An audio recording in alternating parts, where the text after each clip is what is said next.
আসসালামু আলাইকুম। আমি প্রিয়াঙ্কা বিশ্বাস, সহকারী শিক্ষক, মডেল একাডেমি। মডেল একাডেমি কর্তৃক আয়োজিত অনলাইন ক্লাসে আমার প্রথম শ্রেণীর ছোট্ট সোনামণিদেরকে স্বাগতম। আশা করি তোমরা সুস্থ এবং ভালো আছো। আজকের বিষয় প্রাথমিক গণিত, পৃষ্ঠা 85। 85 পৃষ্ঠার কিছু অঙ্ক আগের ক্লাসে তোমাদেরকে মুন্নি মিস করিয়েছে এবং আমি আজকে মুন্নি মিসের করানোর পরের যে দুটো অঙ্ক বাকি আছে কথার, সেগুলো আজকে আমি করিয়ে দেব। তাহলে চলো শিক্ষার্থীরা, আমরা মূল পাঠে চলে যাই। 1 নম্বর, বিনা 20 টাকা দিয়ে একটি পেয়ারা এবং 30 টাকা দিয়ে একটি বেল কিনলো। সে মোট কত টাকা খরচ করলো? তাহলে চলো শিক্ষার্থীরা, এই অঙ্কটি কিভাবে করতে হবে আমরা দেখে নিই।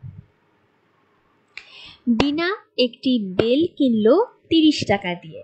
এখন তোমাদের মনে হতে পারে যে মিস, পেয়ারার কথাটা আগে ছিল, এখানে আমি বেলের কথাটা কেন আগে লিখেছি? বেলের দেখো এখানে 30 যে সংখ্যাটা, 20-এর থেকে কিন্তু 30 সংখ্যাটা বড়, এজন্য আমি বেলের টাকাটা আমি উপরে লিখেছি। তাহলে চলো আমরা এভাবে গুছিয়ে লিখি। বিনা একটি বেল কিনলো 30 টাকা দিয়ে, একটি পেয়ারা কিনলো 20 টাকা দিয়ে। তাহলে সেখানে বলেছিল কি তার মোট কত খরচ হয়েছে? এখানে যোগ হবে না বিয়োগ হবে বলো তো শিক্ষার্থীরা? যোগ হবে। তাহলে চলো দেখি। অতএব মোট খরচ হলো 50 টাকা। উত্তর 50 টাকা। এখানে দেখো উপরে 30, নিচে 20। এবার 30-এর সাথে 20 যোগ করলে 50 হয়, কারণ ডান পাশে যে দুটো সংখ্যা আছে, উপরে দেখো 0 আছে, নিচেও 0 আছে। তাহলে কি হবে? নিচে 0 হবে। এবং বাম পাশের উপরের এবং নিচের যে সংখ্যাটি, উপরে আছে 3 আর নিচে আছে 2। 3 এবং 2 যোগ করলে কত হবে?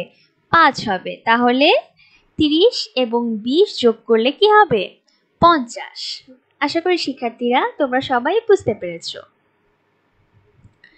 পরের অঙ্কটি, হাদির 40টি সাদা কাগজ ছিল।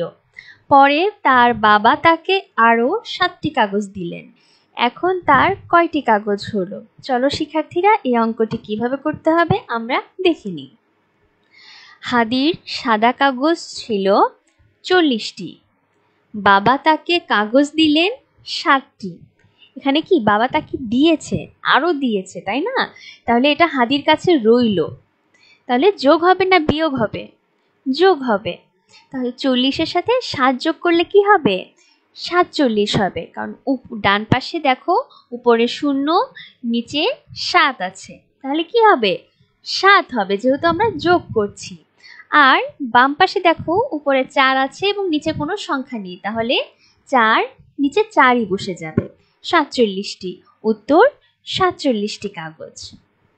এখানে দেখো 40 যোগ 7 কত হবে? সমান 47। আশা করি শিক্ষার্থীরা তোমরা সবাই বুঝতে পেরেছো। আজকে যে দুটো অঙ্ক করিয়েছি, এই দুটো অঙ্কই তোমাদের বাড়ির কাজ থাকবে। তাহলে শিক্ষার্থীরা আজকে এ পর্যন্তই। পরবর্তী ক্লাসে তোমাদের সাথে আবার কথা হবে। ধন্যবাদ সবাইকে।